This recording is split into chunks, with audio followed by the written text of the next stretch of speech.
Joseph Roy Metheny. Classification: serial killer.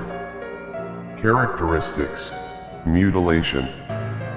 Number of victims: 4 to 10 plus. Date of murders: 1976 to 1995. Date of arrest: December 15, 1996. Date of birth: 1955. Victims profile: men and women. Method of murder: stabbing with knife and strangulation. Location: Baltimore, Maryland, USA. Status: sentenced to death on November 13, 1998. Overturned July 24, 2000. To start out, I will tell you about myself at the present moment, which is locked up. I am 48 years old. I weigh about 450 pounds and it's not all fat. I've been locked up for almost 8 years now, but when one has been sentenced to a couple of life without parole sentences, time doesn't matter anymore. I have no problem with being locked up, for no one put me here but myself. And I deserve to be right where I'm at, cause I had 12 law-abiding jurors that told me so, in a couple different cases. I was only convicted of 2 murders and 1 kidnapping for the one that got away. I got 50 years for her. The first murder I was sentenced to life without parole. The second one they gave me the death penalty. I sat on Maryland death row for 3 years, and then they overturned my sentence and gave me another life without parole and sent me down here for the rest of my life. I killed 7 people, 3 men, and 4 women. 2 men I chopped up with an axe under a bridge in South Baltimore. I was found not guilty for them cause they couldn't prove I did it. Under that same bridge I also killed 2 women and 1 man who was fishing, who just happened to be in the wrong place at the wrong time. I weighed their bodies down and put them in that river.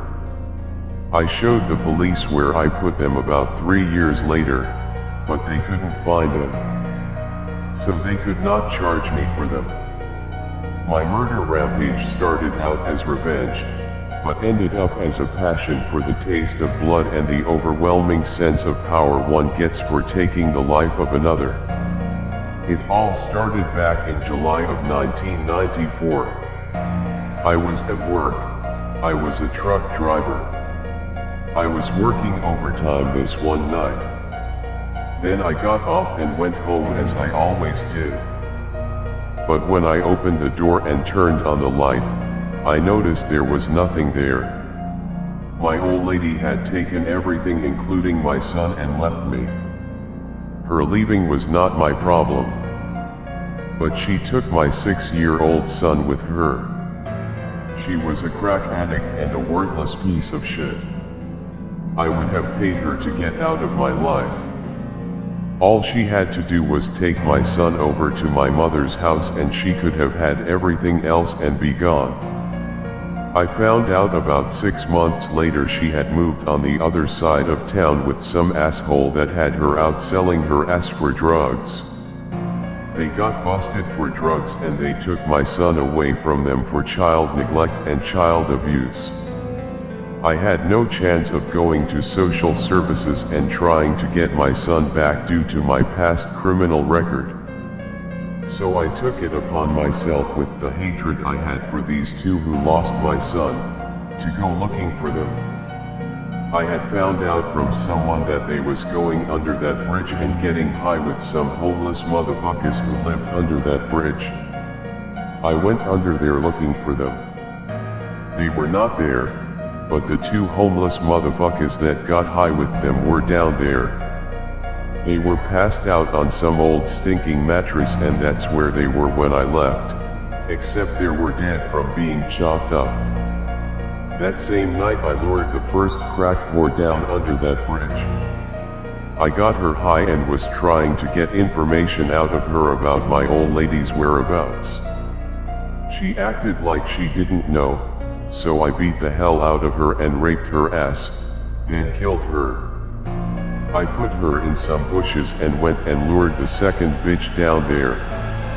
I did the same to her as the last one, but as I was about to throw her in the bushes with the other one, I noticed an old black man down by the river fishing looking back up at me.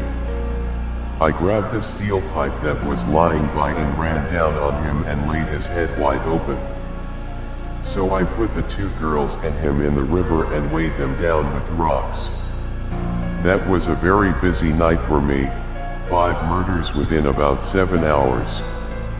I washed up in that river and cleaned up the crime scene as much as I could, then left. 2.5 weeks later I was arrested and charged with the murders of the 2 men I chopped up.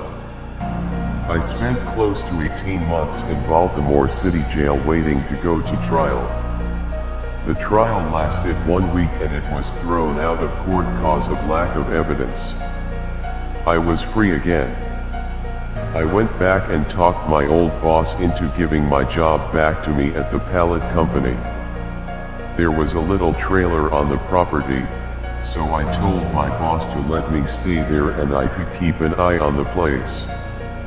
He agreed to this and gave me the keys to the front gate and main building. The company was on a dead-end road and was very isolated. It was perfect for what I wanted to do. I lured 2 more crack whores up there to my trailer. I killed and butchered their bodies up. I cut the meat up and put it in some Tupperware bowls, then put it in a freezer. I buried the remains in several shallow graves in the woods behind the company. Over the next couple weeks on the weekends I opened up a little open pit beef stand. I had real roast beef and pork sandwiches, and why not? They were very good. Human flesh tastes very similar to pork. If you mix it together, no one can tell the difference. Everything was going pretty good until I ran out of my special meat.